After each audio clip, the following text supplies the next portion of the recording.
Hello campers, it's good to see you. Everybody doing well so far? Take a deep breath if you're not. Let's stay calm. Ready?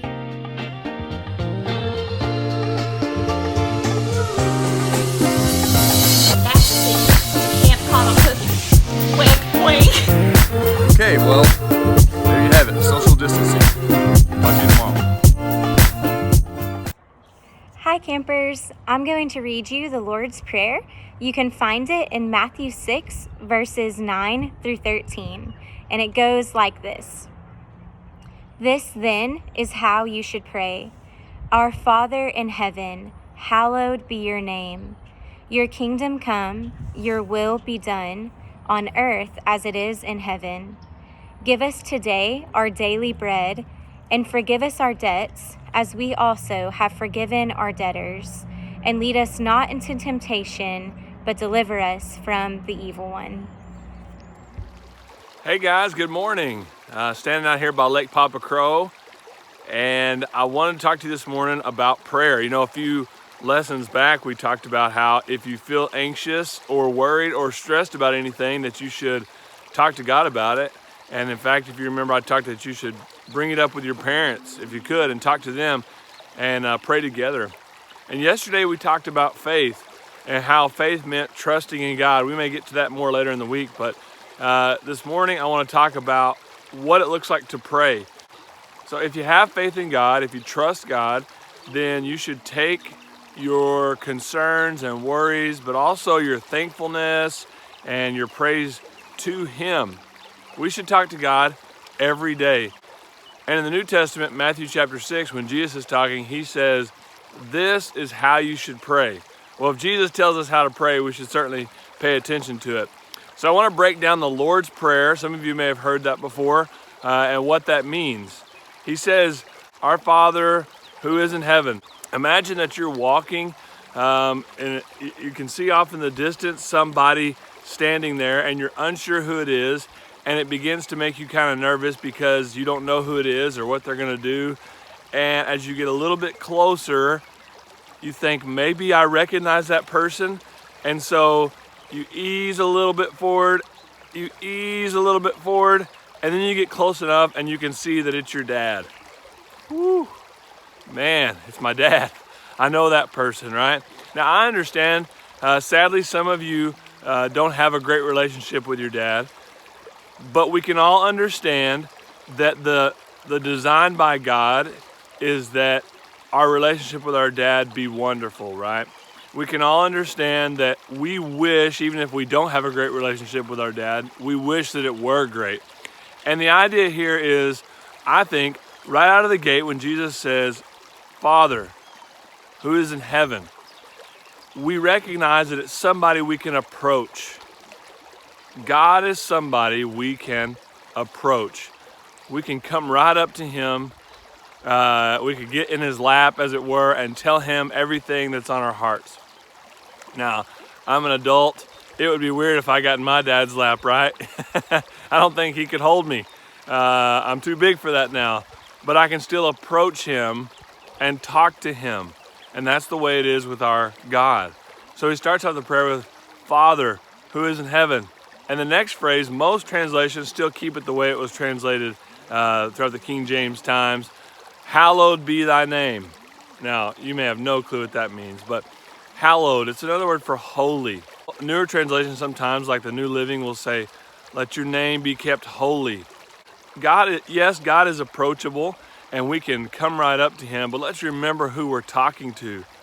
Your name is holy. Now, the word holy is not used really anywhere else but the Bible. So what does it mean?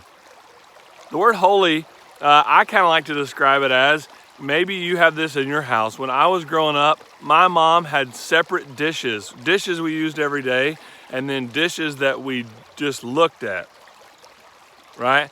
And my wife, she kind of has the same thing going on. We do use them sometimes, but she has pretty dishes that are for special events, and they're kept up on the high shelf, and the kids and I aren't really supposed to touch them, right? Because we could break them.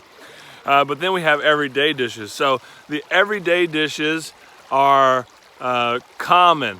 That's what we're used to using. And then the set apart dishes. You understand what I'm saying? The set apart dishes, they're kept up high because they're special. So think about that phrase for a second, set apart. That's what holiness is. God is not like you and I. He's not common, he's not everyday. He's set apart. God is something to be looked at with great awe and respect. He's not just like your friend that you talk to every day. He's set apart. So back to the beginning, Father, approachable, wants to hear what you have to say, holy, set apart, which means he has the ability, the capability to hear what you have to say and actually do something about it. We'll pick up part 2 of the Lord's Prayer tomorrow. Hello kids, Mr. Al Beatcamp here. Welcome back. I want to today to show you a little magic trick. Are you guys ready for this? It's a card trick. No big deal, right? I mean, everybody knows how to do the card tricks, but maybe you haven't seen this one before. So let's take a look. Okay, I've got Mr. Lee behind the camera, and Mr. Lee, I would like you to say stop whenever you want me to stop here. Okay, I'm gonna take this deck of cards. Let me shuffle real quick. Make sure we don't cheat or anything like that. Can you see all that? Okay. So what I would like for you to do is to say stop whenever you want me to stop. Stop. Right there, be okay? Okay, so here is your card. There's your card. It doesn't matter if I see it, everybody sees it, okay? So it's 3 of clubs. Okay, now check this out. I'm gonna take that 3 of clubs, I'm going to put it back in the deck, and I'm going to bury it like this, okay? Everyone see that? It's in the middle, it's hidden, but what I do is if I thump the ball, boom, like that, watch this. Oh, the 3 of clubs comes back to the top of the deck. How cool is that? I'm gonna take it, I will take it again, I will put it in the middle of the deck. See, it was right there. I got to go slow for these children. Sometimes I do not understand. I will put it back in the middle, okay? And I want to show you something. All the cards, these are all different. You see that? They are all different. Okay, now, I'm going to ask Mr. Lee to do something else for me again. Let me shuffle these again. Mr. Lee, give me a number that says 1 through 5, maybe 1 through 5, somewhere in there. 4. Oh, number 4, that's a good number. Okay, you ready? I'm just going to cut this deck and then watch this.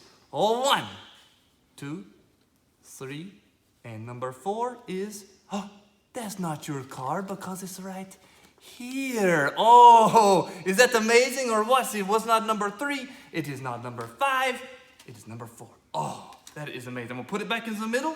Now, I'm going to shuffle this deck again. You guys do not believe the magic that Professor Al Beatcamp knows, but I'm going to show you even one more thing. Watch this. I'm going to take the deck. I'm going to put it in this napkin for sanitary sake.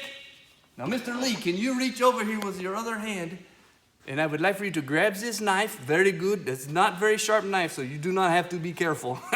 I'm wearing safety goggles, so it's okay. And I want you to just stick that knife in there somewhere. Oh! Nice work. And now watch this. I'm going to tear this open. And let's see where Mr. Lee cut the deck.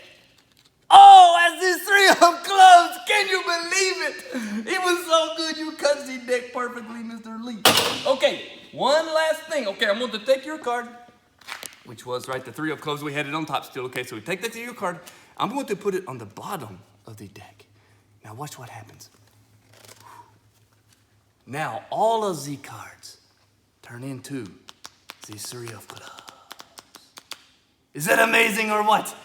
Maybe you say, oh, but it's on the other side, Professor Al. No, look, the other side is also all the 3 of clubs. Now I take your card, I put it back on top, give it a little magical. Now watch this. Now they're all different again. Is that not amazing? I love magic, especially when it's not really magical. It's just a trick. Bye, kids. Don't forget to post your camp scene you made with building toys by 1 p.m. Wednesday. Yeah!